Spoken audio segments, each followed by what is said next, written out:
বন্ধুরা আমার, বাবাজিরা, সব নবীগণ জগতের মধ্যে ফেসাদ করার জন্য আসেন নাই, সত্য প্রচারের জন্য এসেছেন। আমাদের নবী রাহমাতাল লিল আলামিন, ওই নবীকে আল্লাহ তাআলা যখন সত্য প্রচারের জন্য সূরতে বাশার রূপে পৃথিবীতে পাঠিয়েছেন, আমার মদিনার কামলিওয়ালা নবী ওই সত্য কালেমার দাওয়াত দেওয়ার জন্য প্রথম গেলেন আপন চাচা আবু জেহেলের কাছে। জোরে কোন কার কাছে? আমার দয়াল নবীজি আবু জেহেলের কাছে যাইয়া মুস্কি মুস্কি হাসি দিয়া রসুল বলতেছেন, চাচা এই কালেমা সত্যবাণী, আপনি কালেমা পাঠ করুন।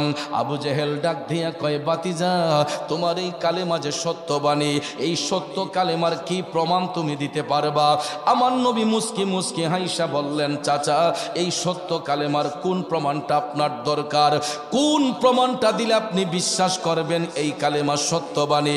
তখন আবু জেহেল ডাক দিয়া কয়, আমি তখনই মনে করব তোমার এই কালেমা সত্যবাণী যদি তুমি আসমানের চন্দ্রটা দুই টুকরো করে দেখাও। আপনারা বলেন আমার নবী দেখাতে পারবে কিনা? মুচকি হেসে দিয়া রসুল বললেন, চাচা আকাশের চন্দ্র দু টুকরো হলেই কি আপনি কালেমা পড়বেন? আবু জেহেল কয়, আগে দেখাও। এ পারেঙ্গার বাবাজিরা, আপনারা বলুন আমার দয়াল নবী দেখাতে পারবে কি পারবে না? আবু জেহেল নে ভি কাহা চাঁদ দু টুকরে कर है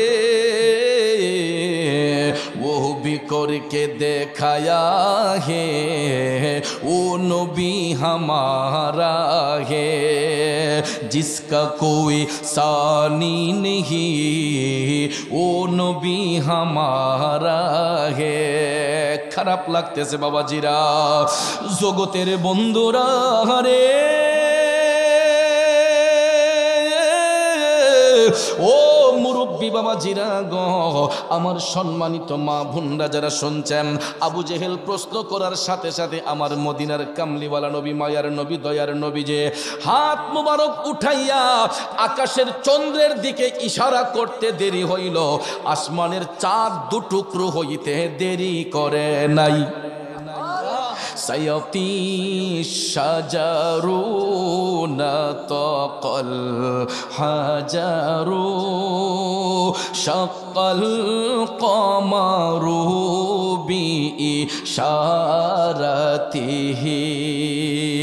আল্লাহু আল্লাহু আল্লাহু আল্লাহ আল্লাহু আল্লাহু আল্লাহু আল্লাহ। একটা জবানও বন্ধ রাখবেন না, চিৎকার মেরে বলি আল্লাহু আকবার।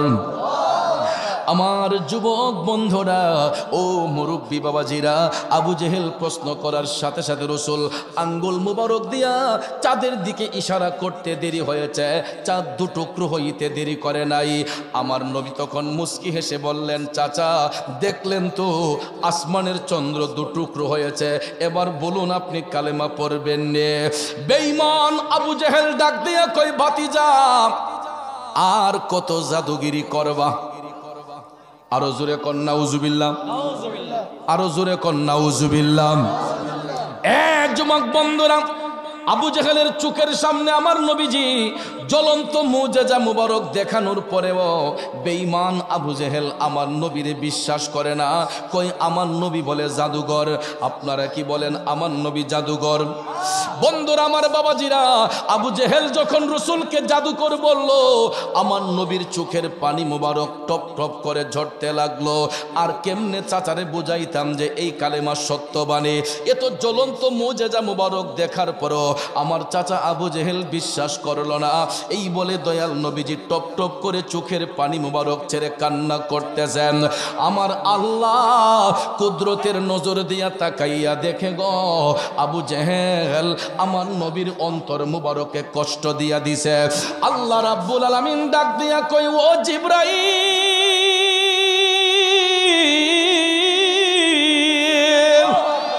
ও জিবরাইল তাকাও, আবু জেহেল আমার বন্ধু নবী মুস্তাফার অন্তর মুবারকে কষ্ট দিয়া দিছে। আল্লাহ তাআলা ডাক দিয়া কয়, জিবরাইল যাও যাও আবু জেহেলের দাঁত ভাঙ্গা জবাব দিয়ে আসো, আবু জেহেলের দাঁত ভাঙ্গা জবাব দিয়ে আসো। সঙ্গে সঙ্গে জিবরাইল আলাইহিস সালাম ওহী নিয়া নবীর কদম মুবারকে হাজির হয়ে গেলেন। আমার আল্লাহ রাব্বুল আলামিন ঘোষণা দিলেন, বিসমিল্লাহির রহমানির রহিম।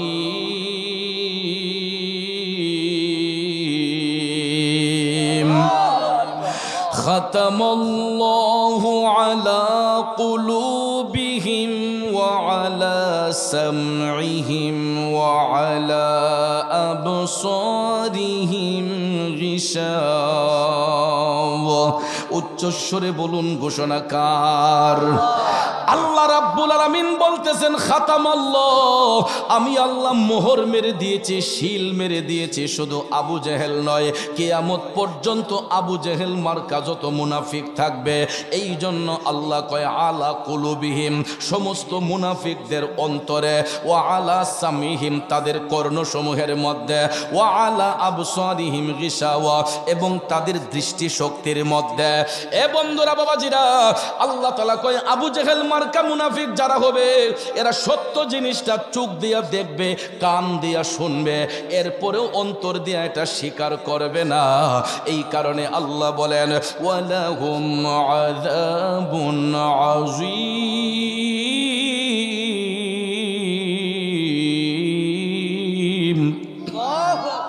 ওই সমস্ত জাহান্নামীদের জন্য, ওই সমস্ত মুনাফিকদের জন্য আমি আল্লাহ যন্ত্রণাদায়ক শাস্তি নির্ধারণ করে রেখেছি।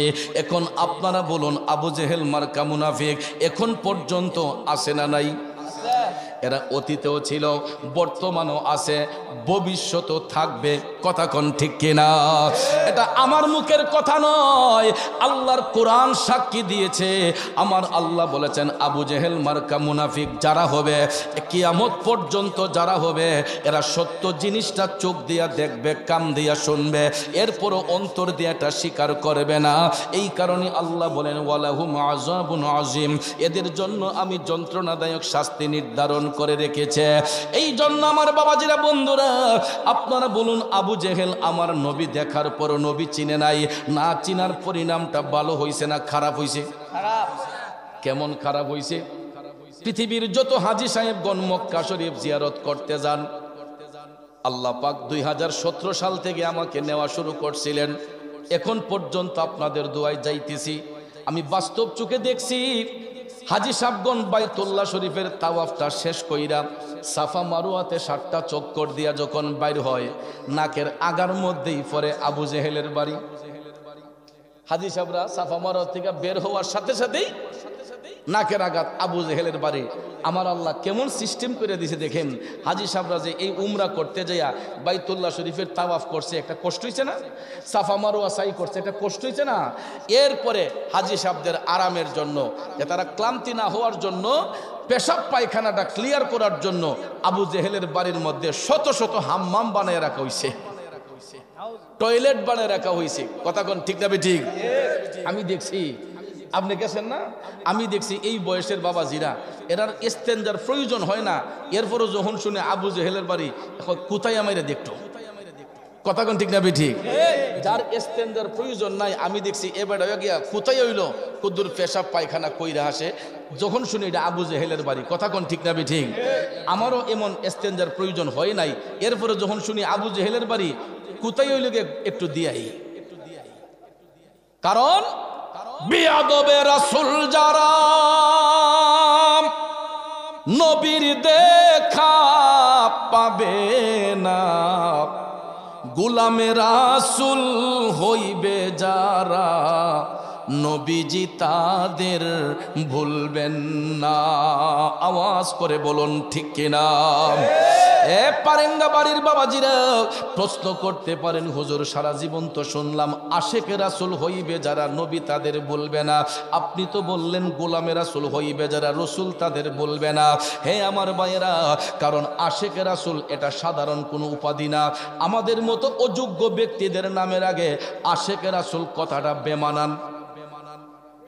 এটা অনেক উপরের দরজার লকব, অনেক উপরের দরজার লকব। আমাদের মতো অযোগ্য ব্যক্তিদের নামের আগে আশেক রাসূল কথাটা মানানসই হয় না। কারণ ডক্টরের ডিগ্রি অর্জন না কইরা কারণ নামে যদি ডক্টর লেখা হয় এটা কি মানে? এই জন্য আশেক রাসূল এটা মুখের কথা নয়। আমি দেখছি অনেক পোস্টারের মধ্যে যখন আমার নামের আগে আশেক রাসূল লেখা হয়, আমি এটার ঘুর বিরোধিতা করি। কারণ রসুল তো এখন আমারে গোলাম বইলাই স্বীকার করেন নাই, আমি আশেক হইলাম কোন সময়? রসুল তো এখন আমাদেরকে গোলাম বলেই স্বীকার করেন নাই, আমরা আশেক হইলাম কোন সময়? এই জন্য গোলামি শিখুন। গোলামি করতে করতে আশেকের খাতায় অটোমেটিকলি একদিন নাম পড়ে যাবে, ঠিক না বিঠিক? কারণ বন্ধুরা আমার, বাবাজিরা, আশেক রাসূল যদি বলতে হয়, আশেক রাসূল ছিলেন হযরতে আবু বকর সিদ্দিক, আশেক রাসূল ছিলেন হযরতে উমর ইবনুল খাত্তাব, আশেক রাসূল ছিলেন হযরতে উসমান যুন্নুরাইন, আশেক রাসূল ছিলেন হযরতে আলী, আশেক রাসূল যদি বলতে হয়, আশেক রাসূল ছিলেন হযরতে ওয়াইস আল কারনী। কথা কোন ঠিক কিনা? ওয়াইস করণীর নামটা তো অবশ্যই শুনছেন। কেমন আশেক? যার জীবনে কোনোদিন সরাসরি রসুলকে দেখেন নাই, জাহিরি চোখ দিয়ে কোনোদিন আমার নবীরে সরাসরি দেখেন নাই, কিন্তু অন্তরে নবীর মহব্বত ছিল। বাবাজিরা আমার, বন্ধুরা আমার, যখন উহুদের ময়দানে আমার মদিনার কামলিওয়ালা নবী, মায়ার নবীর দন্ত মুবারক শাহাদাত বরণ করেছিল, উহুদের ময়দানে আমার নবীজির দান মুবারক যখন শাহাদাত বরণ করেছিল, আপনারা বলেন তখন কি কোনো ইন্টারনেটের যুগ ছিল? হোয়াটসঅ্যাপ, মেসেঞ্জার, ইমো সফটওয়্যার ছিল, ভাইবার ছিল না, গুগল সফটওয়্যার ছিল না। কিন্তু ভাইয়ের আমার, তখনও আমার আল্লাহ এমন একটা সফটওয়্যার সৃষ্টি করে দিয়েছেন, এই সফটওয়্যারটা ফিটিং হয়ে যায় প্রত্যেকটা মানুষের বাম স্তনের 2 আঙ্গুল নিচে। এই সফটওয়্যারটার নাম হচ্ছে লাতিফায়ে কালব। কি বলা হয়? এটাকে বলা হয় লতিফায়ে কালব। প্রত্যেকটা নারী পুরুষের বাম স্তনের 2 আঙ্গুল নিচে একটা সফটওয়্যার আমার আল্লাহ সৃষ্টি করে দিয়েছেন। এই সফটওয়্যারটার নাম হচ্ছে লতিফায়ে কালব। বাজানো, এটা জন্মের পরে আয়নার মতো পরিষ্কার থাকে, কিন্তু নারী পুরুষ যখন 12 বছর ওভার হইয়া যায়, ছেলে হোক মেয়ে হোক, 12 বছর ওভার হইয়া গেলে আমাদের 3 ধরনের নফসানিয়ত আছে বাজান। এই 3 ধরনের নফসানিয়তের মধ্যে একটা নফসের নাম হচ্ছে নফসে আম্মারা। এই নফসে আম্মারা শয়তানের ধোঁকায় পইরা মানুষ আস্তে আস্তে পাপের দিকে চলে যায়। পাপের দিকে যখন চলে যায়, তখন সাবালক হওয়ার পরে পাপ করতে করতে আয়নার মতো পরিষ্কার কালটা টিক্কার মতো কালো হয়ে যায়। ওই কালবের মধ্যে যখন দাগ পড়ে যায়, অন্ধকার হয়ে যায়, তখন ওই কালবের যখন অন্ধকার হয়ে যায়, তখন মানুষের দিলটা পাষাণ হয়ে যায়। তখন মানুষ চোখ বন্ধ করলে আপন আপন কালবের দিকে মুতাওয়াজ্জি হইলে কিছুই দেখতে পায় না। আর কালবটা যদি পরিষ্কার থাকে, অন্তর চক্ষু যদি খোলা থাকে, ওই কালব যদি নূরান্বিত হয়ে যায়, বান্দা যদি চোখ বন্ধ করে আমার আল্লাহর আরশ পর্যন্ত দেখতে পায়। আরো জোরে জোরে কোন সুবহানাল্লাহ। এই জন্য যুবক বন্ধুরা, উহুদের ময়দানে আমার নবীজির যখন দাঁত মুবারক শাহাদাত বরণ করেছিল, আমার নবীর দন্ত মুবারক শাহাদাত বরণ করেছিল কাশফুল কুলুবের মাধ্যমে। অন্তর চক্ষু দিয়া বুঝতে পেরেছিলেন হযরতে ওয়াইস আল কারনী যে নবীজির দাঁত মুবারক শাহাদাত বরণ করেছে। তিনি কাশফুল কুলুবের মাধ্যমে জানতে পারলেন উহুদের ময়দানে আমার নবীর দন্ত মুবারক শাহাদাত বরণ করেছে। এ যুবক বন্ধুরা আমার, বাবাজিরা, যখন ওয়াজ করুনি পাগলা শুনতে পাইলেন আমার নবীজির দাঁত মুবারক শাহাদাত বরণ করেছে, তখন তিনি টপ টপ করে চোখের পানি ছাইরা কান্না শুরু করে দিলেন। না জানি আমার নবীর কোন দাঁত মুবারকটা শাহাদাত বরণ করছে। বন্ধুরে,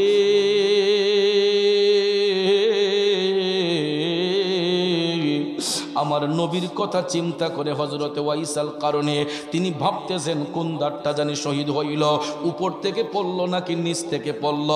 ভাবতে ভাবতে ভাবতে আমার নবীজির কেমন কষ্ট হয়েছে এটা বোঝার জন্য ওয়াইস আল কারনী উপরের পাড়ি থেকে একটা দাঁত টান দিয়া খুললেন। এও অচেতন করে নয়, স্বজ্ঞানে স্বমস্তিষ্কে উপরের পারি থেকে একটা দাঁত যখন টান দিয়া খুললেন, রক্ত মুবারক যখন ফিচকি মেরে বের হয়েছে, ওয়াজ করনি পাগলা কান্দা কই না জানি আমার নবীর কত কষ্ট হইছে রে। এরপরে তিনি নিচের পানি থেকে আরেকটা দাঁত টান দিয়া খুললেন, কই না জানি আমার নবীর কেমন কষ্ট হইছে।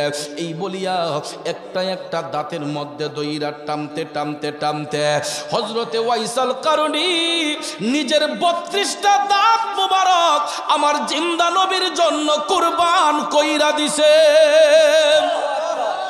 এই জন্য কবি বলেছেন, ও আশিকুন কা এসা বনে হযরত ওয়াইসল করনি বনে, হযরত ওয়াইসল করনি বনে, पाया नबी को एक दात पर उनको 32 घराना खुल गई इश्क नबी दिल में पैदा करो क्या रसूल खुदा को भूल गई। খারাপ লাগতেছে বাবাজিরা, এ পারেঙ্গা বাড়ির বন্ধুরা, বাবাজিরা চিন্তা করে দেখেন, যেই আশেক যেই প্রেমিক নবীজির একটা দাঁত মুবারকের সংবাদ পাইয়া নিজের 32টা দাঁত মুবারক খুলতে পারে গো, ওই আশেকের সিনার মধ্যে আমার নবীর ভালোবাসা কতটুকু থাকতে পারে আপনাদের বিবেকের মধ্যে ছেড়ে দিলাম। আসুন এবার জেনে নেব আমার নবী ওই আশেকের জন্য কি হাদিয়া পাঠাইলেন। কষ্ট হবে, আমার নবী কি হাদিয়া পাঠাইলেন এবার শুনুন। মদিনার কামলিওয়ালা নবী 63 বছর জিন্দেগি কাল মুবারক কাটানোর শেষ প্রান্তে যখন আসলেন, প্রতিদিন আমার নবীজি সাহাবায়ে কেরামের মাজলিসে বসে আলোচনা করতেন। নবীর প্রেমিকারা গভীর মনোযোগ। ওই মাজলিসের মধ্যে ছিলেন হযরতে উমর ইবনুল খাত্তাব, ওই মাজলিসের মধ্যে ছিলেন শের খুদা হযরতে মওলাই আলী। আমার যুবক বন্ধুরা, বাবাজিরা, হযরত উমর রাদিয়াল্লাহু তাআলা আনহু যখন দেখলেন আমার নবীজির শরীর মুবারকের জুব্বা মুবারক খানা নূরে ঝলঝল করতেছে, তিনি তাৎক্ষণিকভাবে দাঁড়াইয়া রাসূলকে সালাম দিলেন, আসসালাতু ওয়াসসালামু আলাইকা ইয়া রাসূলুল্লাহ। নবী গো, ওগো মায়ার নবীজি, আপনার জুব্বা মুবারক খানা নূরে ঝলঝল করতেছে। ও মদিনার কামলিওয়ালা নবী গো, আমি উমর জানতে চাই, যেই দিন আপনার বেসাল হবে, ইন্তেকাল হবে, আপনার ইন্তেকালের পরে এই জুব্বা খানা আমরা কি করব, কারে দান করব? আল্লাহু আকবার। হযরত উমর প্রশ্ন করলেন, নবী গো, আপনার বেসালের পরে, ইন্তেকালের পরে এই জুব্বা কাকে দিব, কে নিবে? তিনি ভাবছিলেন উত্তরে হয়তো বলে দিবেন যে উমর তুমি নিয়ে নিও, ঠিক কিনা? আমার নবী উত্তর করেন নাই, আমার নবী উত্তর করেন নাই। একই প্রশ্ন করার জন্য হযরতে মওলা আলী দাঁড়ালেন, তিনি একই প্রশ্ন করলেন, রাসূল উত্তর দেন না। একে একে অনেকেই প্রশ্ন করলেন, আমার দয়াল নবী কারো প্রশ্নের উত্তর দিলেন না। হঠাৎ করে দেখা যায় জিন্দা নবীর চোখের পানি মুবারক টপ টপ করে পড়তেছে। আবার নবী কান্দে। হযরতে ওমর ডাক দিয়া কই, নবী গো, ইয়া রাসূলুল্লাহ, আপনাকে তো এমন করে কখনো কাঁদতে দেখি নাই। ইয়া রাসূলুল্লাহ, নবী গো, আমরা গোলামরা কি কোনো অন্যায় করে ফেলেছি? আমার নবী কয়, না উমর না, তোমরা কখনো আমারে কষ্ট দিতে পারো না। হযরত উমর ডাক দিয়া কয়, নবী গো, তাইলে আপনি কান্না করতেছেন কেন? দয়াল নবী বললেন, উমর, এই মুহূর্তে আমি আমার একটা পাগলার কথা স্মরণ কইরা কান্দি। হযরত উমর ডাক দিয়া কয়, নবী গো, কে সেই ভাগ্যবান, কে সেই ভাগ্যবান পাগল যার জন্য দয়াল নবী চোখের পানি চাইরা কান্দে? আমরা জানতে চাই এত ভাগ্যবান পাগলটা কে ইয়া রাসূলুল্লাহ। তখন দয়াল নবী বললেন, উমর, সে আমার পাগলার নাম হলো ওয়াইস। নাম কি? সাহাবায়ে কেরাম বললেন, ইয়া রাসূলুল্লাহ, ওনার পরিচয় কি, কোথায় থাকে? তখন দয়াল নবী বললেন, আমার পাগল ওয়াইস ইয়ামেন দেশের অন্তরালে ছোট্ট একটা এলাকা করন, এই করন দেশের মধ্যে আমার পাগল ওয়াইস বাস করে। হযরত উমর এই কথা শোনার পরে দয়াল নবী ডাক দিয়া বললেন, উমর, আমার ওই পাগলাকে যদি কোনোদিন খুঁজে পাও, তোমরা আমার জুব্বা নিয়ে কেউ টানাটানি করবা না, আমার এই জুব্বা নিয়ে তোমরা কেউ টানাটানি করবা না। আমি নবীর বেসালের পরে আমার এই জুব্বাখানা নিয়া তোমরা ইয়ামেন দেশে যাইয়া যদি কোনোদিন আমার ওয়াইসকে খুঁজে পাও, যদি ইয়ামেন দেশে যাইয়া আমার ওয়াইসকে খুঁজে পাও, তাইলে তোমরা আমি নবীর পক্ষ থেকে আমার পাগল ওয়াইসকে এই জুব্বাটা হাদিয়া দিয়ে আসবা। আর আমার ওয়াইসকে বলবা আমার গুনাহগার উম্মতের জন্য একটু, আর আমি নবীর পক্ষ থেকে সালাম দিয়া তাকে আমার এই জুব্বাখানা হাদিয়া দিয়ে আসবা। তখন হযরত উমর ডাক দিয়া কই, নবী গো, ইয়া রাসূলুল্লাহ, আপনার ওয়াইসকে তো আমরা কোনোদিন দেখি নাই। ইয়া রাসূলুল্লাহ, এই নামের তো আরো অনেক লোক সেখানে থাকতে পারে। নবী গো, আপনার পাগল ওয়াইসকে তো আমরা কোনোদিন দেখি নাই, এই নামের তো আরো অনেক লোক সেখানে থাকতে পারে। ভাই আপনার মাইকটা খুব ডিস্টার্ব করতেছে, সাউন্ডের মধ্যে কোনো মজা নাই ভাই। একটু দুরূদ শরীফ পড়েন, আল্লাহুম্মা সাল্লি আলা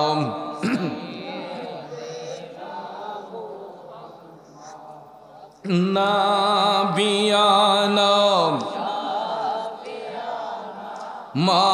মাওলানা আদনাবিয়ানা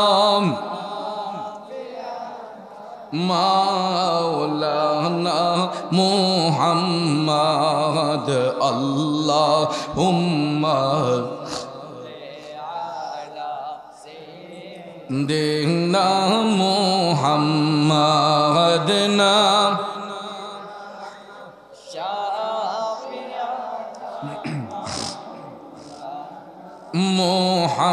মুহাম্মদ নাবিয়ানা মাওলানা। যুবক বন্ধুরা, আমার বাবাজিরা, গভীর মনোযোগ, লম্বা চড়া কথা বলে আপনাদের মনোযোগ নষ্ট করব না বাজানো।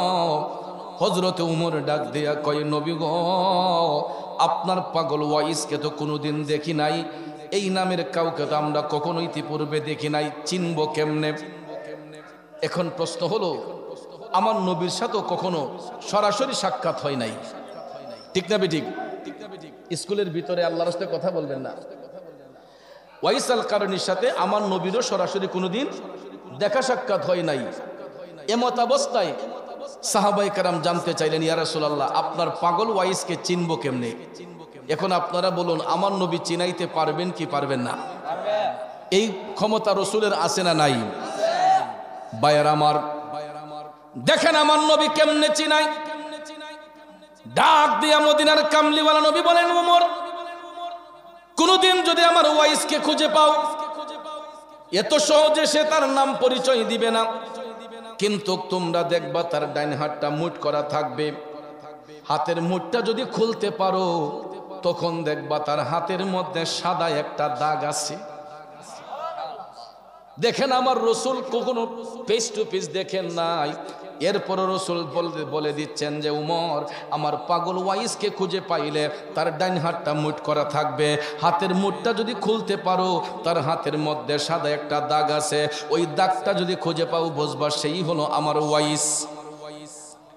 এটা শোনার সঙ্গে সঙ্গে সাহাবায়ে কেরাম বিশ্বাস স্থাপন করে, তাদের ইমানের খুঁটিকে মজবুত করে সবাই যার যার মতো চলে গেলেন। এরপর থেকে ভাইয়ার আমার দিন যায় রাত যায়, দিন যায় রাত যায়, যাইতে যাইতে যাইতে গো, হঠাৎ একদিন শোনা যায় আমার মদিনার কামলিওয়ালা নবী, দয়াল নবী, মায়ার নবীর বেসাল মুবারক হয়েছে, ইন্তেকাল মুবারক হয়েছে। আল্লাহু আকবার। নবীজির ইন্তেকাল হয়েছে। এখন আপনারা বলুন রসুল মরা না জিন্দা? আরেকটু জোরে কোন মরা না জিন্দা? কেউ যদি বলে যে রসুল যদি জিন্দা নবী হয় তা জিন্দা নবীর আবার ইন্তেকাল হয় কেন? ঠিক না বেঠিক? উত্তরটা দেওয়ান লাগতো না? এরকম কিছু সাধারণ প্রশ্ন করে অনেক সময় দেখবেন আপনাদেরকে আটকায় এলায়, তখন সাধারণ মানুষগুলা একটা হেজিটেশন বুক করে যে রসুল যদি জিন্দা নবী হন তা জিন্দা নবীর আবার ইন্তেকাল হয় কেন? অনেকেই প্রশ্ন করে, ঠিক না বেঠিক? আমার পারেঙ্গা বাড়ির বন্ধুরা, বাবাজিরা, এই উত্তরটা দেওয়ার জন্য আপনাকে মাদ্রাসার বারান্দায় যেতে হবে না। শুধু আকল দিয়া, বিবেক দিয়া যে প্রশ্ন করে প্রশ্নকারীকে বলবেন যে ভাই আপনি বলুন তো আমার রসুল কি শিখতে আসছেন না শিখাইতে আসছেন? কেউ নবী কি শিখতে আসছেন না শিখাইতে আসছেন? আল্লাহ ব্যতীত আমার নবীর কোন শিক্ষক আছে? কথা কোন আছে?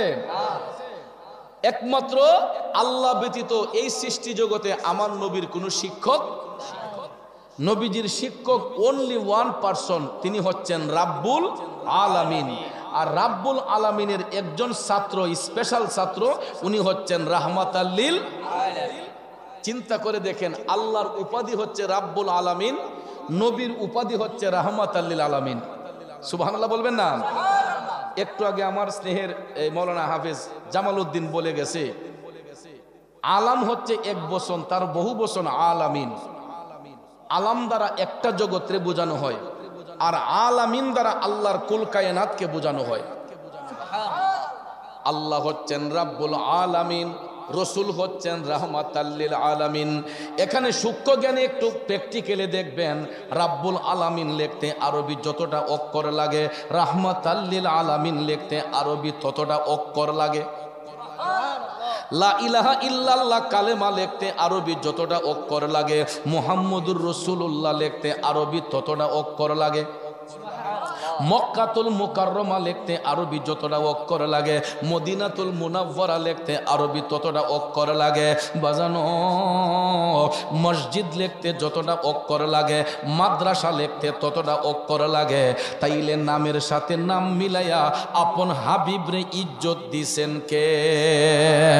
এই জন্য কবি বলেছে, রসুল আমরা তোমায় না চিনিলে তোমার কি আসে যায়, দোনো জাহান নবীজের নূরি কদমে ঝোকায়, দোনো জাহান নবীজির নূরি কদমে ঝোকায়। ঠিক না বেটে?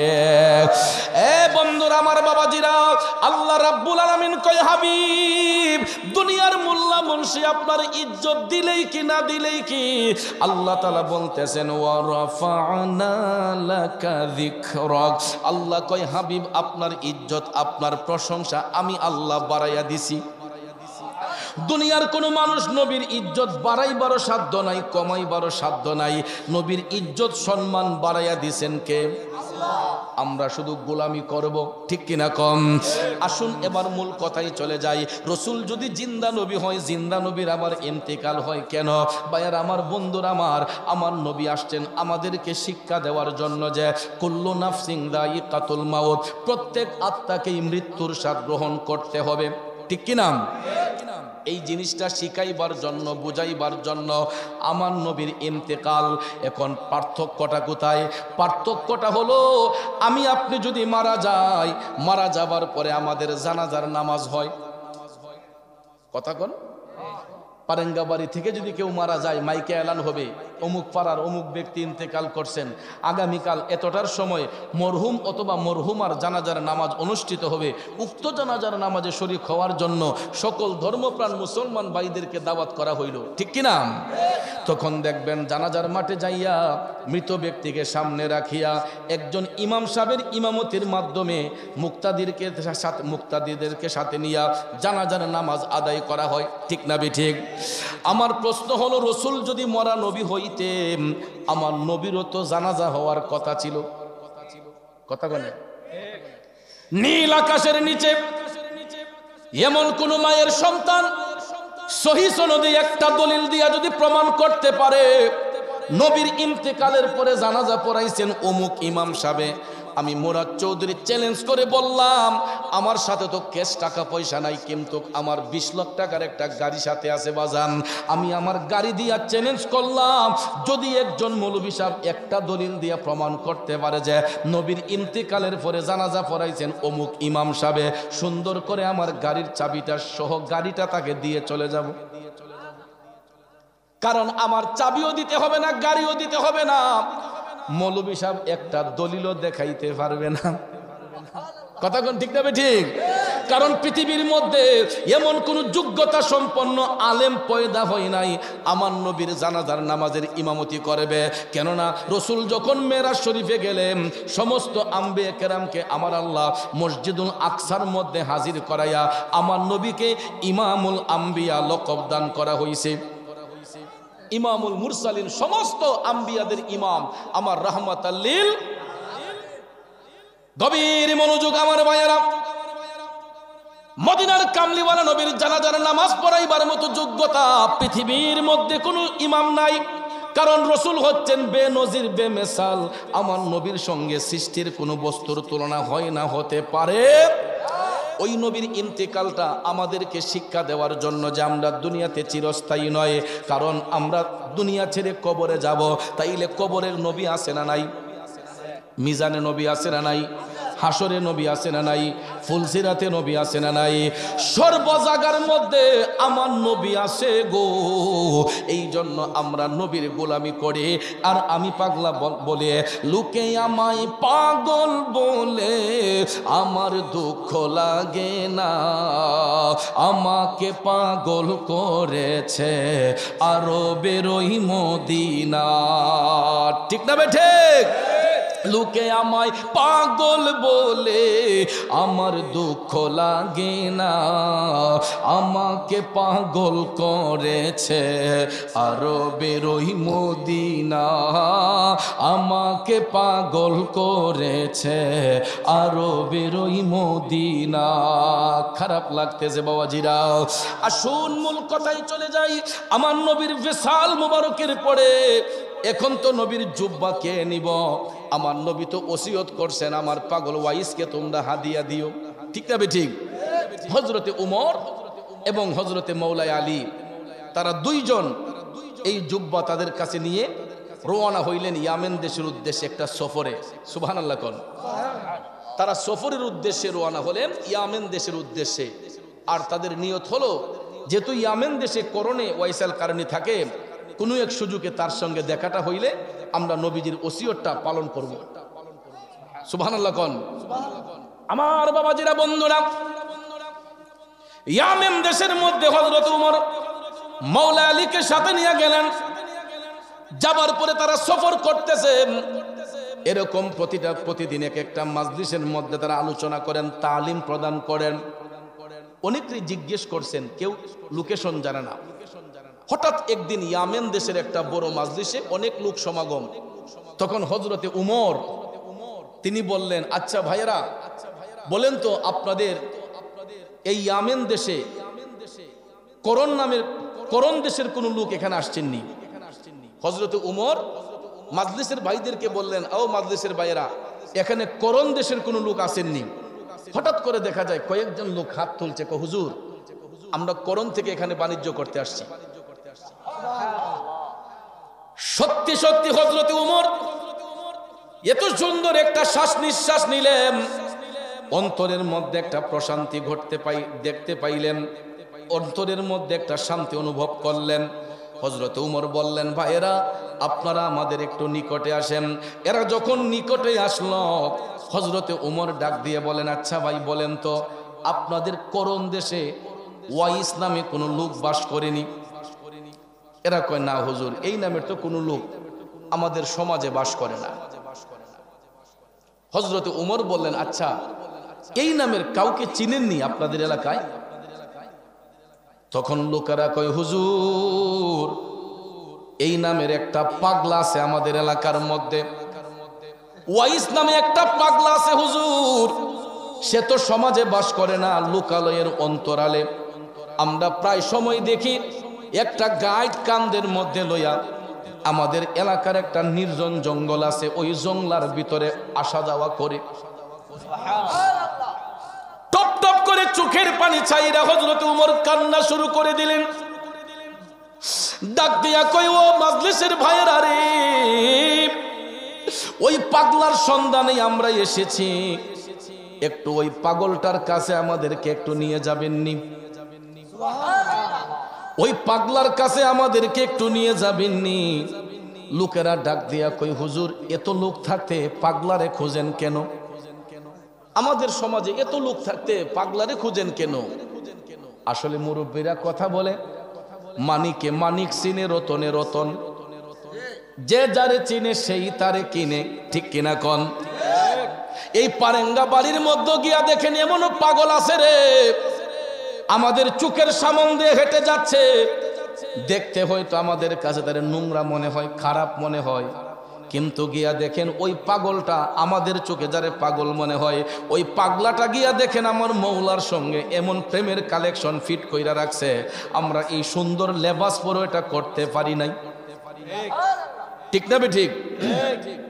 যুবক বন্ধুরা, আমার বাবাজিরা, হযরত উমর ডাক দিয়ে বললেন, ওই পাগলার কাছে একটু নিয়ে যাবেননি? লোকেরা কই, হুজুর আমরা নিয়ে যেতে পারবো, কিন্তু জঙ্গলার ভিতরে যেতে পারবো না। হযরত আলী কন, কেন?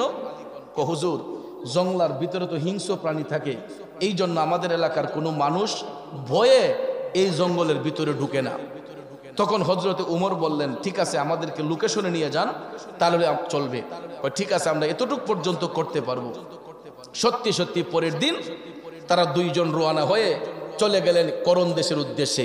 যাইয়া যখন জঙ্গলার পারে গেছেন, তখন লোকেরা কয়, হুজুর আমরা আর ভিতরে যেতে পারবো না। তখন হযরতে আলী বললেন, এই মুহূর্তে পাগলারে কি পাওয়া যাবে? হুজুর এই টাইমেই পাগলা জঙ্গলার ভিতরে থাকে, এখন গেলে আপনারা পাইবেন। ভাইয়ের আমার, বন্ধুর আমার, তখন হযরত উমর বললেন, ঠিক আছে আপনাদেরকে ধন্যবাদ, এই বলে বিদায় করে দিলেন। দেওয়ার পরে হযরতে উমর মৌলা আলীকে সাথে নিয়া জঙ্গলার ভিতরে ঢুকলেন।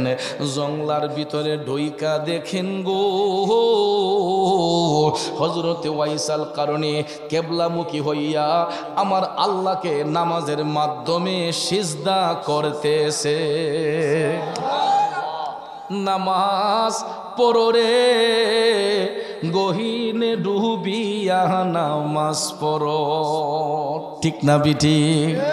ও ভাই পঞ্চয়াত্মা মুক্তা দিয়া জ্ঞানী মান সাজাইও রে, গহীনে ডুবিয়া নামাজ পড়ো। নামাজ পড়ো রে, গহীনে ডুবিয়া নামাজ পড়ো। এরে পারেঙ্গা বাড়ির বাবাজিরা, নামাজ শুধু পড়লেই হবে না, নামাজের মতো নামাজ পড়তে হবে। ঠিক না বেটে? নামাজ পড়লাম সুদ খাইলাম, নামাজ পড়লাম ঘুষ খাইলাম, নামাজ পড়লাম বেবিচারি করলাম, নামাজ পড়লাম মার দিলে আঘাত দিলাম, নামাজ পড়লাম আরেক বেডার ক্ষেতের লাল কাইটটা নিজের ক্ষেতে ঢুকাইলাম, নামাজ পড়লাম আরেক বেডার ক্ষেতের পানি আমার ক্ষেতে নিয়ে গেলাম। এই নামাজ দিয়ে আত্মার শান্তি আসবনি? কিন্তু বর্তমানে এই সমস্ত নামাজের অভাব নাই। কথা কোন ঠিক না ঠিক?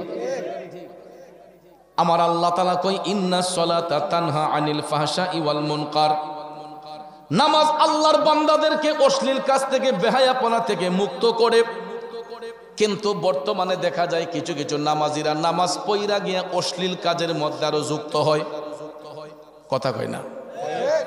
সকালবেলা দেখেন দেশি গাইডা দুয়াইছে, দুধটা একটু গণনা, ফজরের নামাজ পড়ে গিয়া বেটা গায়ের বান্ধ টান দিছে, দেশি গায়ের দুধটা দহন করছে।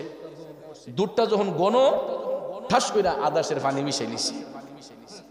এমন নামাজি আছে না? নামাজ পড়ে গিয়া গায়ে দহন কইরা দুধটা গণ যখন আদাসের পানি মিশাইয়া, তখন দেখবেন সুন্দর করে ওই যে হজিরা রুমাল দি আমার কাহার মাথা ইডি সুন্দর করে দিয়া বালতি লালইয়া বাজারে যাইতেছে আর জিকির করতেছে, সুবহানাল্লাহ আলহামদুলিল্লাহ। আসেনিও এ নবীর প্রেমিকেরা, দেখলো তো মনে হয় ওলি। ঠিক না বেঠি? বুঝা যায় আল্লাহ আসমান থেকে ফেরেশতা পাঠাইছে। এমন সুন্দর জিকিরও রাস্তা দিয়ে আটতাছে বালতি লালইয়া, কাহা দুধ কয় একদম পিওর বাবা, হন হালে টান্ডা লইছি। কিন্তু ভালো কথা টান দিয়ে নিয়ে আইছেন। দুধ আল্লাহর নিয়ামত, এটার মাঝে পানি মিশাইয়া করছে কিয়ামত। না মিশা কইলাম বাবা? মাত্র 40 টাকা লাভের জন্য, মাত্র 40 টাকা লাভের জন্য, 50 টাকা লাভের জন্য, 35 টাকা লাভের জন্য দুধের মধ্যে আধা লিটার পানি মিশাইয়া দেখা যায় আরেকটা মানুষের দিলের মধ্যে আঘাত দিছে। ঠিক না বিঠে? আরে মন ভাঙ্গে না মসজিদ ভাঙ্গে, ভাঙ্গে আমার আল্লাহর ঘর, ভাঙ্গে আমার কাবা ঘর, মন মন্দিরে আল্লাহর বাড়ি, ব্যথা দিস না তার ভিতর। মন ভাঙ্গে না মসজিদ ভাঙ্গে, ভাঙ্গে আল্লাহর কাবা ঘর, ভাঙ্গে আল্লাহর কাবা ঘর, মন মন্দিরে আল্লাহর বাড়ি, ব্যথা দিস না তার ভিতর। কথা বলেন ঠিক কিনা? বন্ধুরা, বাবাজিরা গো, আল্লাহর বান্দারা কেমন চিটারি বাটফারি করে। দুধ আল্লাহর নিয়ামত, ইডারে পানি মিশিয়ে করে কিয়ামত। আপনারা বলেন দুধের মাঝে পানি মিশিয়ে 50 টাকা, 40 টাকা, 35 টাকা লাভের জন্য বিক্রি কইরা ওই লোকটাকে লাভ করছে না লস করছে? তার আমলটা বরবাদ হইয়া গেছে। কথা কোন ঠিক কিনা? এই জন্য বাজান, নামাজ শুধু পড়লেই হবে না, নামাজের মতো নামাজ পড়তে হবে। আর যেই নামাজের মধ্যে রিয়া থাকে, ফখর থাকে, হিংসা থাকে, ওই নামাজ দিয়ে কখনো আল্লাহ পাওয়া যায় না। এই জন্য নামাজ পড়তে হবে আত্মাটাকে শুদ্ধ করে, রিয়া মুক্ত হইয়া, ফখর মুক্ত হইয়া নামাজ পড়তে হবে, আল্লাহকে সিজদা করতে হবে। ওই দিকে গেলে কথা লম্বা হয়ে যাবে। আসুন মূল কথায় চলে যাই। হযরতে ওয়াইসাল কারণে তিনি নামাজের মাধ্যমে আমার আল্লাহকে সিজদা করতেছে। তখন হযরতে উমর পিছনে দাঁড়ানো, সালাম নামাজ শেষ কইরা ওয়াইসাল কারণী যখন সালাম ফিরাইল, তখন পিছন থেকে তাকায়া, পিছন থেকে হযরতে উমর সালাম দিলেন, আসসালামু আলাইকুম ওয়া রাহমাতুল্লাহ। ওয়াইসাল কারণী কই, কিরে এই জঙ্গলার ভিতরে তো কোনো মানুষ ডরে ঢুকে না, এখানে কে আমারে সালাম দিল? তখন ঘাড় ফিরে চাইয়া দেখে নুরান্বিত চেহারার অধিকারী দুইজন আল্লাহর মেহবুব বান্দা হযরতে ওয়াইসাল কারণীকে সালাম দিয়েছে। সালাম দেওয়া সুন্নত, উত্তর দেওয়া ওয়াজিব। ওয়াইসাল কারণী তখন সালামের জবাব দিলেন, ওয়া আলাইকুমুস সালাম ওয়া রাহমাতুল্লাহি ওয়া বারাকাতুহু। উভয়ের মধ্যে সালাম বিনিময় হয়ে গেল। এবার হযরতে উমর হাইটা হাইটা পাগলার কাছে যাইয়া বললেন, ভাই কিছু মনে না করলে আপনার নামটা একটু জানতে পারি? তখন ওয়াইসাল কারণী কয়, আমি আল্লাহর বান্দা। জিগাইছেন নাম? কয় আমি আল্লাহর বান্দা। হযরতে উমর বললেন, ও ভাই আমরা তো আল্লাহর বান্দা, বলো না তোমার নামটা কি? তখন কয়, আমি এমন একজন নবীর উম্মত যিনি রাহমাতাল লিল আলামিন। জিজ্ঞেস করতেছেন নাম, উত্তর আসতেছে ভিন্ন করে। হঠাৎ করে হযরতে উমর তাকায়া দেখলেন, আমার মদিনার কামলিওয়ালা নবী যে বলেছিলেন তার ডাইন হাতটা মুঠ করা থাকবে, এত সহজে তার নাম পরিচয় বলতে চাইবে না। সত্যি সত্যি হযরতে উমর দেখলেন ওয়াইসাল কারণীর ডাইন হাতটা মুঠ করা। বন্ধুরা আমার, বাবাজিরা আমার, সঙ্গে সঙ্গে হযরতে উমরের আমার দয়াল নবীর কথা মনে পড়ে গেল। রসুল তো বলেছিলেন পাগলার হাতটা মুঠ করা থাকবে, আর মুঠটা খুললে সাদা একটা দাগ পাওয়া যাবে। সঙ্গে সঙ্গে হযরতে উমর ওয়াইসাল কারণীর হাতের মধ্যে দইরা বললেন, পাগলা তোমার হাতের মুঠটা একটু খোলো। হাতের মুঠটা খোলার সঙ্গে সঙ্গে দেখা যায় আমার মদিনার কামলিওয়ালা নবী যেই দাগের কথা বলেছিলেন, এই সাদা চিহ্নটা সত্যি সত্যি পাগলার হাতে দেখা যায়। ওরে কে বলে রে আমার নবী গায়েবে জানে না, এলেমের শহর গো নবী শাহে মদিনা।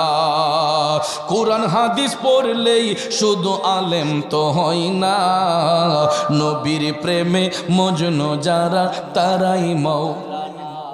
ভাইরে নবীর ইশকের পাগল যিনি,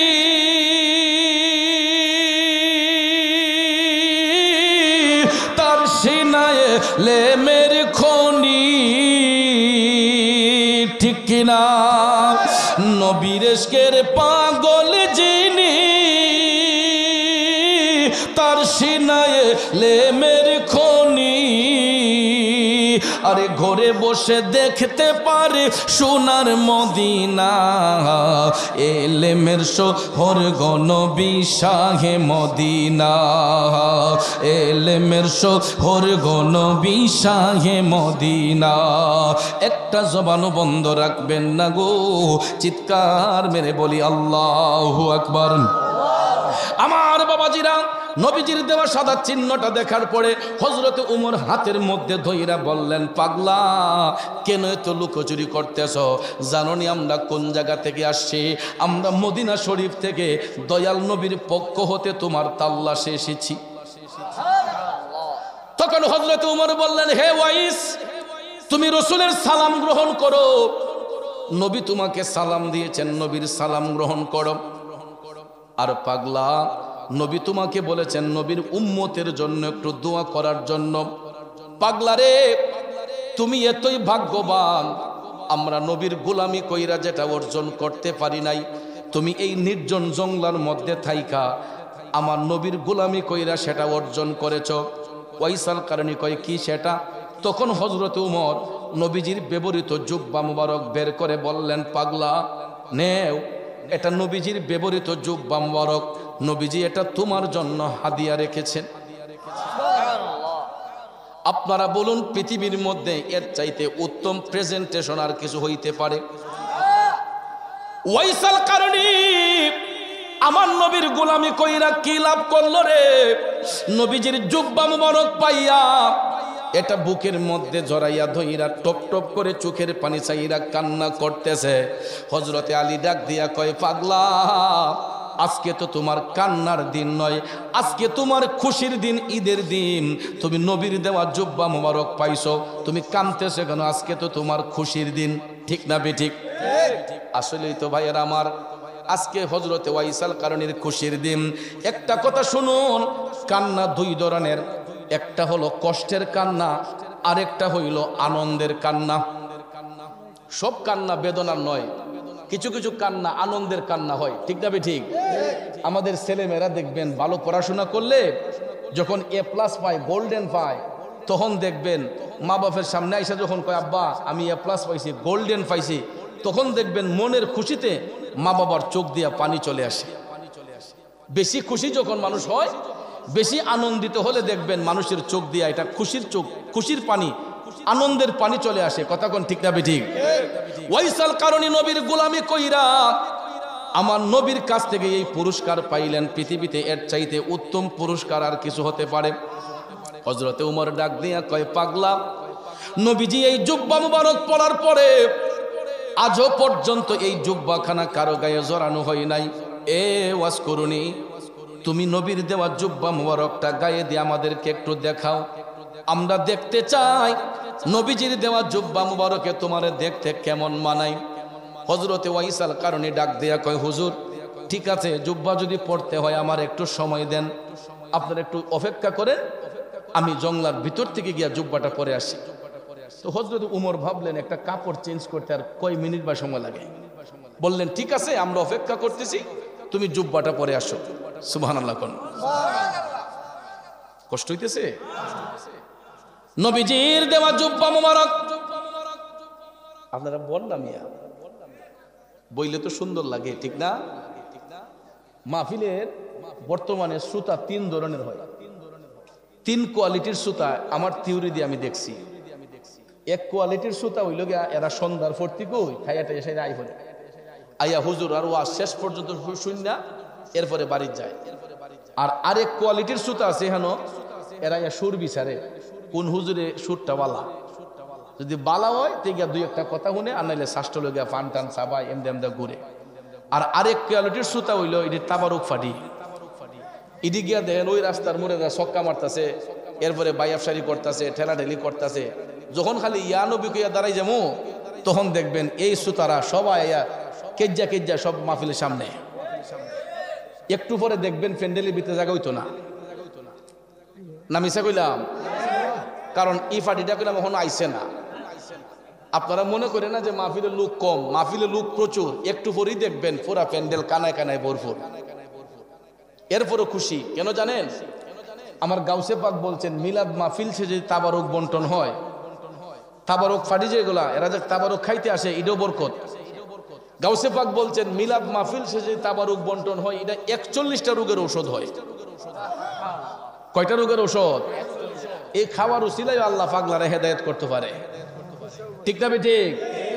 এই জন্য বাবাজিরা আমার টেনশন করতেছেন, রাগ করতেছেন, একটু দুরূদ শরীফ পড়েন। আল্লাহুম্মা সাল্লি আলা সাইয়্যিদিনা মুহাম্মাদ নাবি। মাশাআল্লাহ। লানা মুহাম্মাদ নাবিয়ানা লানা। বাবাজিরা আমার, বন্ধুরা আমার, একটু মনোযোগ। হযরত ওয়াইসাল কারণী কই হুজুর আপনার একটু অপেক্ষা করেন, আমি জুব্বাটা পরে আসি। হযরতে উমর বললেন ঠিক আছে আমরা অপেক্ষা করতেছি, তুমি জুব্বাটা পরে আসো। সঙ্গে সঙ্গে ওয়াইসাল কারণী জুব্বা নিয়ে জংলার ভিতরে চলে গেলেন। মনোযোগ আমার দিকে দেন। হযরতে ওয়াইসাল কারণী জুব্বা নিয়ে জংলার ভিতরে চলে গেলেন। ভাইয়ার আমার, জংলার ভিতরে যাইয়া ওয়াইসাল কারণী আমার ও বাজানো কেমন প্রেমের খেস মারলো। ওয়াইসাল কারণী ডাক দিয়া কয় আল্লাহ যদি তোমার হাবিব নবী মুস্তাফার উম্মতের গুনাহ মাফ না করো, আমি পাগলা জুব্বাও পরব না, সিজদাও উঠাইব না। আমার আল্লাহ কুদরতের জবান দিয়া ডাক দিয়া কয় পাগলা রে, তুই আমার হাবিব রে এত ভালোবাসস, আজা আমার তুই আমার হাবিবকে ভালোবাসার কারণে তোর উসিলায় আমি আমার হাবিবের কয়েক হাজার উম্মতের গুনাহ মাফ করে দিলাম। অস্করণী পাগলা কয় বাকিরা দোষ করছে কি? কয়েক হাজার মাফ করলেন, বাকিরা দোষ করলো কি? ঠিক না বেঠিক? আরে প্রেম কি দন লোকে বলে, চিনে না কোলের ছেলে, যদি তারে কেহ না শিখায়। হাই গো, প্রেম কি দন লোকে বলে, চিনে না কোলের ছেলে, যদি তারে কেহ না শিখায়। মালিক তুই আমার প্রেম শিখায়া, তুই আমার প্রেম শিখায়া কোন দোষে যাবে সারিয়া, ওরে প্রেম ফাঁসি লটকায়া গলায় ওয়াজ করুনি পাগলায়, প্রেম সেল মারিল কলিজায়। কথা কন ঠিক কিনা? আমার যুবক বন্ধুরা, পাগলা ডাক দিয়া কয় আল্লাহ যতক্ষণ তোমার হাবিব নবী মুস্তাফার উম্মতের গুনাহ ক্ষমা না করবা, ততক্ষণ পর্যন্ত আমি পাগলা জুব্বা গায়ে দিব না, সিজদা থেকে উঠব না। এখন দ্বিতীয়বার আমার আল্লাহ আওয়াজ পাঠাইলেন, পাগলা আমার হাবিবের দেওয়া জুব্বা মুবারকে যতগুলা সুতা আছে, সুতার উপরে যতগুলা লুমের আঁশ রয়েছে, এর চাইতে ৩-৪ গুণ বেশি মাফ করলাম। অস্করণী পাগলা কয় তাও মানি না, তাও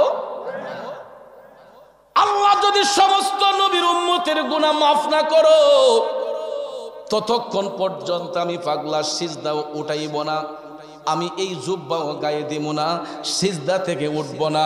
এই বলে ওয়াইসাল কারণী সিজদার মধ্যে ফইরা আমার মৌলার প্রেমে ফানা হইয়া কামতেছে। দয়াল আল্লাহ রে, কি নাম জপলে পাবো তোমারে, দয়াল আল্লাহ রে, কি নাম জপলে পাবো তোমারে। ওয়াইসাল কারণী সিজদা থেকে উঠে না, জুব্বাও পরে না, সিজদার মধ্যে পইরা যখন কান্নাকাটি করতেছে, ৩ নম্বর উত্তর আসার আগেই হযরতে উমর এবং মওলা আলী দুইজন যে অপেক্ষা করতেছেন, মনে আছেন? এই দুইজন কই কিউ জুব্বা পড়তে তো এত সময় লাগে না, ঠিক না বেটি? পাগল গেছে কই? তখন হযরত উমর বললেন আলী আসেন তো দেখি আমাদের ওয়াইস গেছে কোথায়। তখন তারা দুইজন জংলার ভিতরে গিয়া ঢুকিয়া দেখেন ওয়াইসাল কারণী সিজদার মধ্যে পইরা বেকুল হইয়া কান্না করতেছে।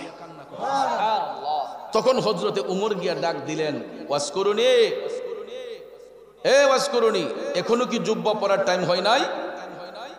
তখন ওয়াইসাল কারণী দুনিয়াতে শব্দ যখন পাইল, দুনিয়ার কণ্ঠ যখন পাইল তখন তিনি সিজদা থেকে উঠা ডাক দিয়া কয়, হুজুর এই মুহূর্তে ডাকটা দেওয়া উচিত হইছে না। হুজুর আমি আমার মৌলা পাকের সঙ্গে এমন প্রেমের কালেকশন ফিট করছিলাম, যদি এখন আমারে ডাক না দিতেন পৃথিবীতে আমার নবীর যত উম্মত আছে আমি দয়াল নবীর সকল উম্মতের গুনাহ এই সুযোগে ক্ষমা করাইয়া লইতাম।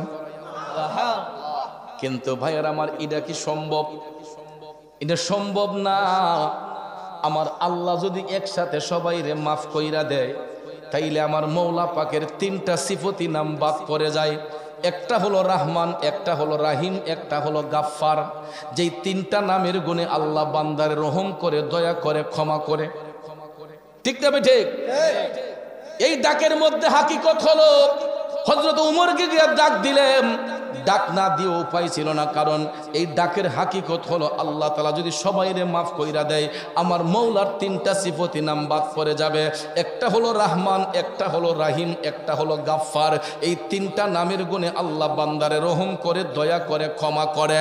এই জন্য তাসাউফের কবিগণ লিখছেন, ওরে পাপ না করলে রহিম নামের হয় না পরিচয় ভবে, পাপ না করলে রহিম নামের হয় না পরিচয়। বান্দা গুনাহ যদি না করে আমার আল্লাহ মাফ করব কি দিয়া? ঠিক না ঠিক? এই জন্য দেখবেন আদম সন্তান যারা আমরা যত বড় আল্লাহওয়ালা হই, যত বড় বুজুর্গ হই, যত বড় পীর সাহেব হই, রাত যখন 12টা ওভার হইয়া যায় তখন দেখবেন ওই প্রেমিক গোলা আমার মৌলার সঙ্গে প্রেমের কালেকশন ফিট কইরা দুইটা চোখের পানি সাইরা সাইরা ঢেকরাইয়া ঢেকরাইয়া মুমিনরা কান্না শুরু করে। আল্লাহওয়ালা ব্যক্তিগণ, বুজুর্গ ব্যক্তিরা দেখবেন তারা রাতের ঘুমটা শর্ট করে দিয়া, সংকীর্ণ করে দিয়া তাহাজ্জুদের ইবাদত নিয়ে যখন তারা মাশগুল হয়ে যায় তখন দেখবেন তাহাজ্জুদ গুজার ব্যক্তিগুলা আমার আল্লাহর দরবারে চোখের পানি চাইরা ঢেকরাইয়া ঢেকরাইয়া কান্দে। কেননা আমার দয়াল নবী বলছেন আমার আল্লাহর কাছে সবচাইতে বেশি পছন্দ হইল বান্দার চোখের পানি।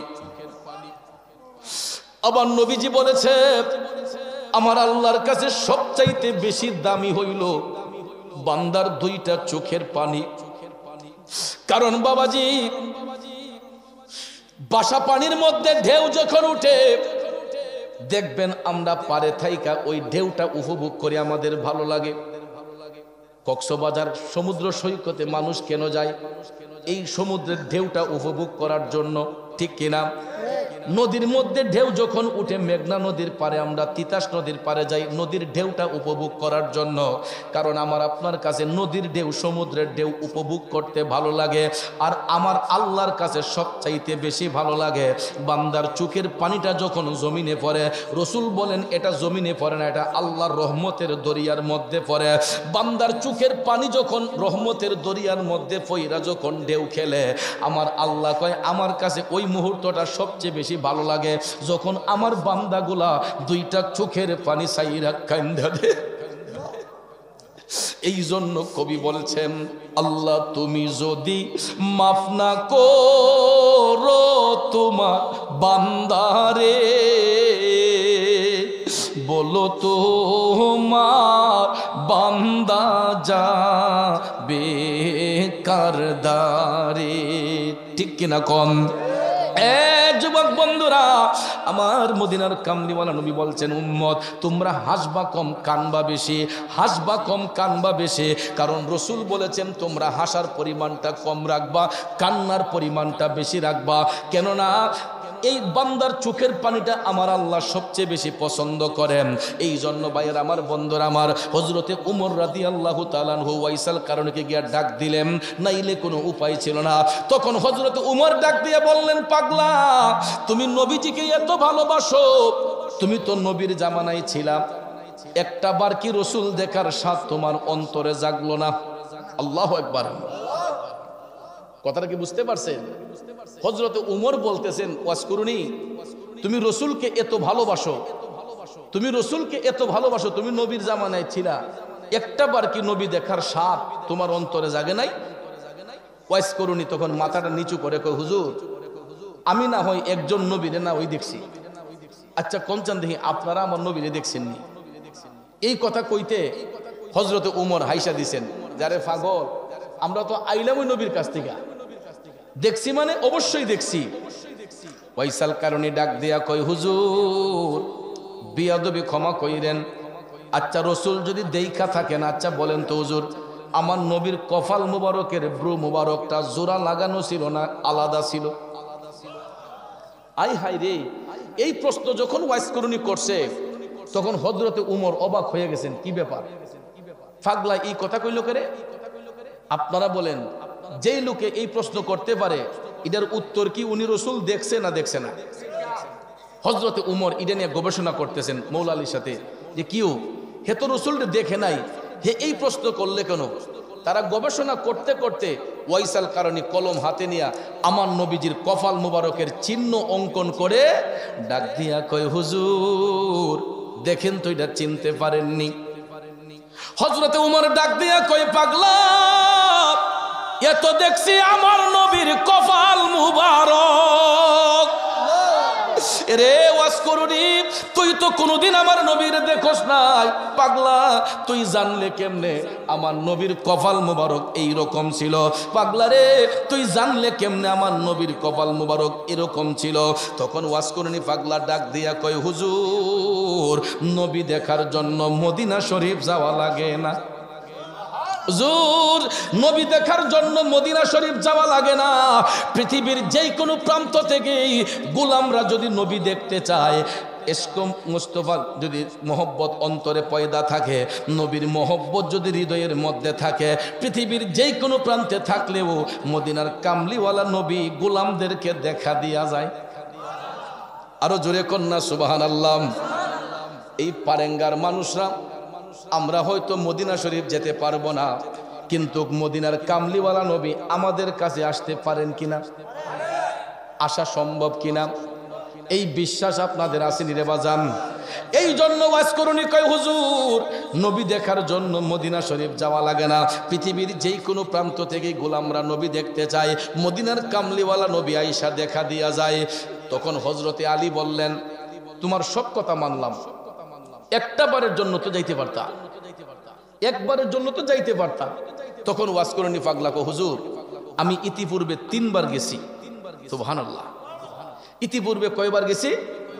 3 বার গেছি। কয় হুজুর যখন আমি 4র্থবার যখন যাওয়ার প্রিপারেশন নিছি, তখন দয়াল নবী আমারে নিষেধ করছেন যাওয়ার জন্য। আই হাই, এটা কেন? এখান থেকে মেশকাত শরীফের একটা রিওয়ায়াত পাইছি যে রসুল এই জন্য নিষেধ করেছিলেন, ওয়াইসাল কারণীর কান্দের মধ্যে একটা গাইড থাকতো, ওই গাইটের ভিতরে কি ছিল জানেন নে? গাইটের ভিতরে ছিল গর্ভধারিণী মা। আরো জোরে জোরে কন্যা সুবহানাল্লাহ। আরে মা বিনে বান্ধব নাই রে, মা বিনে বান্ধব নাই রে, এই যে সোনার দুনিয়ায় ভেবে দেখো কি করছো এই মায়ের লাগিয়া, ভেবে দেখো কি করছো এই মায়ের লাগিয়া। বন্ধু ওয়াইসাল কারণী কয়, হুজুর আমার দয়াল নবী বলছেন, পাগলা তুই আসার দরকার নাই, তুই এখন তোর মার সেবা কর, আমি রসুল আয়েশা তোরে দেখা দিয়া যাইম। এখান থেকে স্পষ্ট আমরা প্রমাণ হয়ে গেল, সন্তান যদি মার গোলামি করে, সন্তান যদি মার গোলামি করে, আমার দয়াল নবীর দিদার পাইতে পারে কি পারে না? তাইলে আমাদের তো অনেকের ঘরেই মা আছে, বাবা আছে, আমরা তো মা বাপের খেদমত সঠিকভাবে করি না। অনেকেই আমরা মা বাপের শত্রু মনে করি। প্রায় পরিবারের মধ্যে অনেক ছেলেরা মারে, ধমক মারে, বাবারে ধমক মারে, আছে না নাই? তোমরা কোনোদিনও মা বাবার দিলেতে আঘাত দিও না, ওরে পৃথিবীতে মায়ের মতো আপন কেউ হবে না। তোমরা কোনোদিনও মা বাবার দিলেতে আঘাত দিও না। রে পারেঙ্গা বাড়ির যুবকরা, আমার নবী বলেছেন, যেই ঘরে বাবা আছে ওই ঘরে আল্লাহর রহমত আছে, যেই ঘরে মা আছে ওই ঘরে আল্লাহর জান্নাত আছে। আজকে ঘরের মধ্যে জান্নাত রাইখা আমরা জান্নাত খোঁজার আশা করি। মা যদি কালো হয়, শ্যাম বর্ণ হয়, উজ্জ্বল বর্ণ হয়, যেই কোনো কালারের হোক, আমার নবী বলেছেন সন্তান যদি একটাবার মহব্বতে মার চেহারার দিকে তাকায়, আমার আল্লাহ ওই সন্তানের আমলে একটা কবুল হজের সওয়াব দান করে। মোহব্বতের নজরে একবার মার চেহারার দিকে তাকাইলে দয়াল নবী বলছেন একটা আকবরী হজ কবুল হজের সওয়াব সন্তানের আমলে আল্লাহ দান করে। এই জন্য বন্ধু বলুন, মাতা পিতার খেদমত করা দরকার না সারা দরকার? আমি জানি না রে, আজকের এই মাজলিসে কতগুলা বাবা হারা এতিম জানে আমার মতো এখানে বসছে। একটু হাতটা তুলে যদি দেখাইতেন হুজুর, আমিও আপনাদের মতো, আপনার মতো বাবা হারা এতিম, আমার মতো বাবা হারা এতিম কারা আছেন এখানে একটু হাতটা তোলেন তো। বাবা নাই কার কার? বাবা নাই কার কার? অনেকটা লোক হাত তুলছেন, বাবা নাই। হাতটা নামাইয়া দে। আমি জানি না আপনারা কত বছর যাবত বাবা হারাইলেন। আমি এমন একটা পুরা কফাইল্লা, আজকে প্রায় 26 বছর 27 বছরের কাছাকাছি আমি আর বাবারে হারাইয়া ফেলছি। বাবারে এই মুখ দিয়া ডাকতে পারি না। 26 বছরের উপরে আমার জবান দিয়া বাবা ডাক বন্ধ। আমি এমন একটা হতভাগ্য সন্তান, যেই বয়সে বাবা হারাইছি রে। আমার সারা জীবনের একটা আফসোস, আমি আমার বাবার জানাজার নামাজের ইমামতিটা করতে পারি নাই। বর্তমানে আমি শত শত মানুষের জানাজার নামাজের ইমামতি করি। আমার মুরিদরা মারা গেলে লাশ ঘন্টার পর ঘন্টা রাইখা দেয়, কয় বাজার না আসলে দাফন হবে না। আবার কত মুরিদের জানাজা কত দেশে যাই আমি পড়ি, কত ডিস্ট্রিক্টে যাইয়া পড়ি। আমার জন্য জানাজার সময় বাড়াইয়া দেওয়া হয়, পিসা বজুর না আসা পর্যন্ত জানাজা হবে না। আজকে আমি শত শত মানুষের জানাজার নামাজের ইমামতি করি, অথচ আমার নিজের বাবার জানাজার নামাজটা পড়াইতে পারি না। এই যে একটা আফসোস আমার জীবনে, আমি হারে হারে বুঝতেছি আমার ঘরে টাকা পয়সার অভাব নাই, বাড়ি গাড়ির অভাব নাই, কিন্তু আমরা 6টা ভাই বোন 26 বছর ধইরা বাবা ডাকতে পারি না। মারে নিয়ে গর্ব করি কেন জানেননি? 26টা বছর জীবনের সাথে যুদ্ধ করে আমার মা 26টা বছর জীবনের সাথে যুদ্ধ করে আমরা 6টা ভাই বোনে মাস্টার ডিগ্রি কমপ্লিট করাইছে। আমার মা একটা আদর্শিত মা। আপনাদের ব্রাহ্মণবাড়িয়া না, আমার নানার বাড়ি মাসিয়াতা পীর বাড়ি। আমার নানা আউলাদ রসুল শাহ সুফি সৈয়দ আবু নাসের ওয়াহিদুদ্দিন দরবেশ শাহ রহমাতুল্লাহ আলাইহি মাসিয়াতার পিসাব কেবলা দরবেশ শাহ হুজুরের মেয়ের ঘরে নাতি আমি ধন্য এমন একটা মার পেট থেকে ভূমিষ্ঠ হয়েছি। আমার মা সৈয়দ জাদি আউলাদ রসুল, মারহাবা কন বাবাজির। আমার বন্ধুরা, আমার 26টা বছর জীবনের সাথে যুদ্ধ করে আমার মামলা 6টা ভাই বোনরে MA পাস করাইছে। আজও পর্যন্ত অসুস্থ শরীরটা নিয়ে আমার জন্য রাত 1টা 2টা পর্যন্ত জায়গা থাকে। রাত যখন 1টা 2টা হয়, আমার মোবাইলের মধ্যে কেউ রিংটোন বাজায় না, হঠাৎ করে দেখি মোবাইলটার মধ্যে ক্রিং ক্রিং শব্দ হয়। কিরে এত রাতে কে আমার মোবাইলে রিংটোন বাজাইলো? আমি তাকাইয়া দেখি গো, আমার পৃথিবীর শ্রেষ্ঠ বন্ধু আমার মা। মোবাইলটা রিসিভ করে সালাম দেয়, আম্মা আপনার শরীর না অসুস্থ? কে গো আম্মা? রাত দিকে 2টা বেজে গেছে, 1:30টা হয়ে গেছে, এখনো কি ঘুমান নাই? আমার আম্মা আস্তে আস্তে কইরা কই, পুত্রে তোমরা বাহিরে থাকলে কি আমি মা চোখ বন্ধ করতে পারি? একটা দিন যদি বাসায় টেলিফোনে কথা না বলি, আমার মাটা পাগলিনীর মতো হইয়া যায়। এ যুবক শুধু আমার মা নয়, সমাজের প্রত্যেকটা সন্তানের মা। তার সন্তান যদি মায়ের চোখের আড়ালে থাকে, একটা মাও ঠিক মতো আরামে খায় না, ঠিক মতো ঘুমায় না। কথা কোন ঠিক কিনা? ওরে হাতে পায়ে তেল মাইখা মাই দিল শক্ত করি, প্রসাব পায়খানায় আমি মায়ের কোলে করি। তবু না আমার রাগ হইল, ভিজল গুয়ে মুতে, আমার শুকনায় রাখিয়া মাই থাকে ভিজাতে। আরে অসুখ হইলে দেখি চায়া আমার মাই রইছে বিছানায় বহিয়া রে, বলে আমায় আল্লাহ যাও গো লইয়া সন্তানের নিও না। দুঃখের দরদি আমার জনম দুঃখী মা, গর্ভধারিণী মা, জনম দুঃখিনী মা।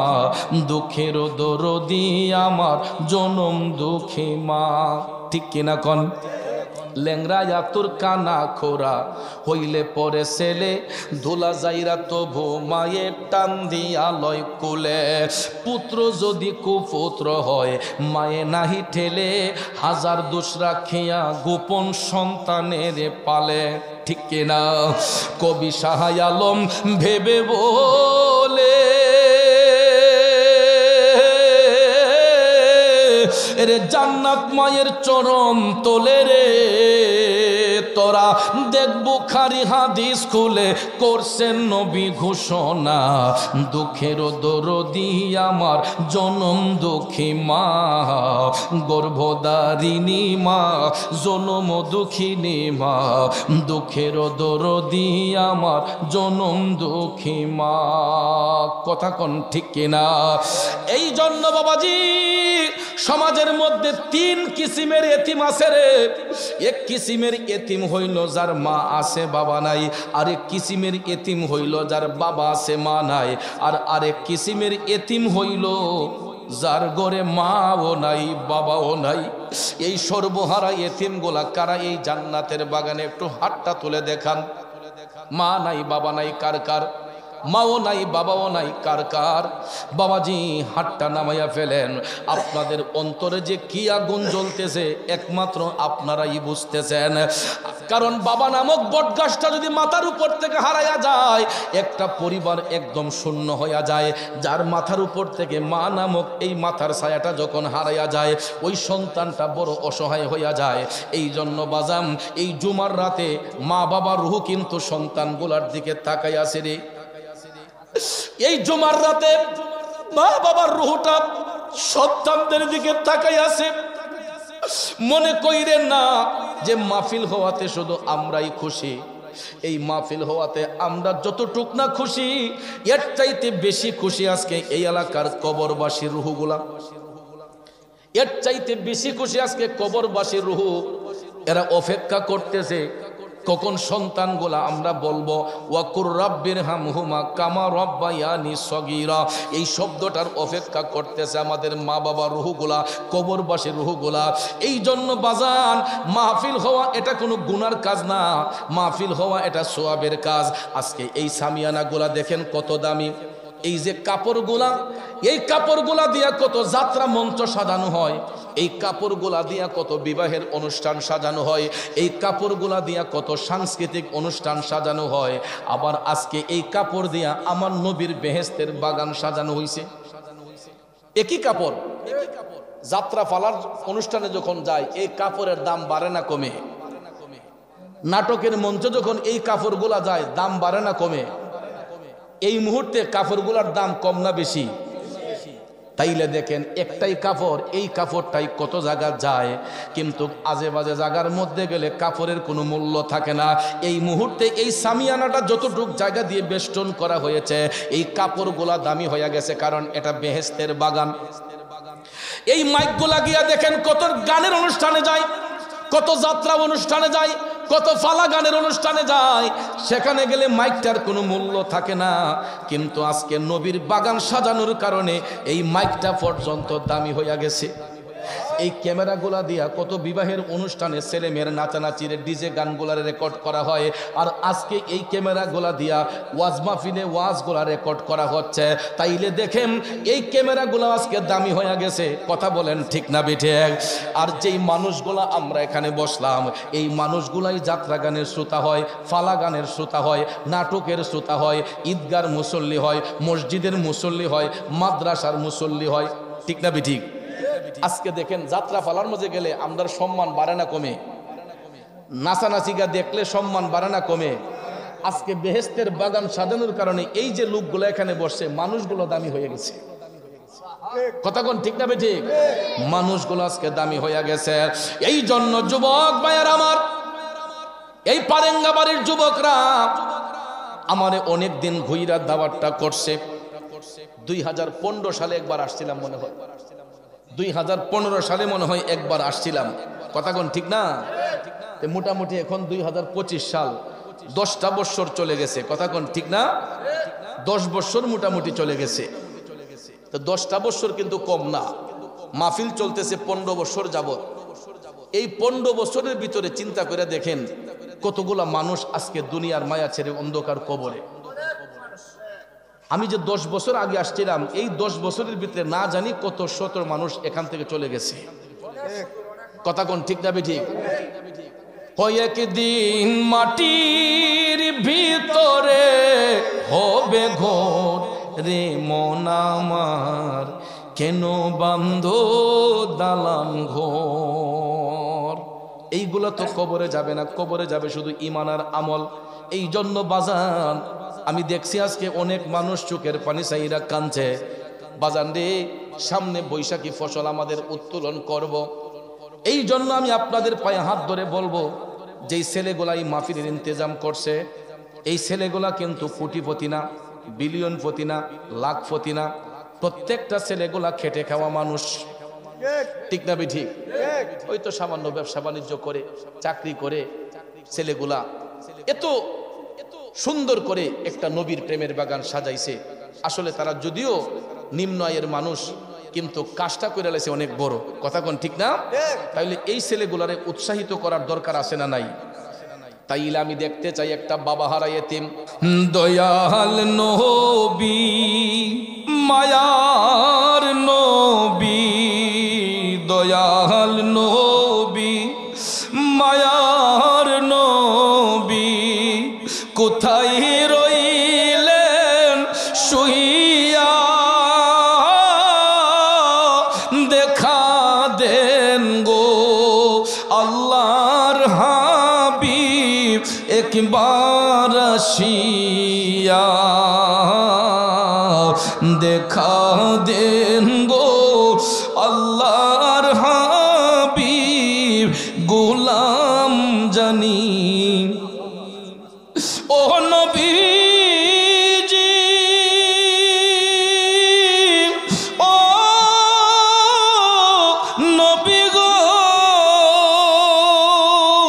নবী, আপনার কথা মনে হইলে গো নবী, বুক ভাই সাজাই নয়ন জ্বলে আমার, বুক ভাই সাজাই নয়ন জ্বলে, কেমনে থাকি সহিয়া, দেখা দেন গো আল্লাহর হাবিব, একবার আসিয়া দেখা দেন গো আল্লাহর হাবিব, স্বপ্নে আসি দয়াল নবী গো, ও নবী গো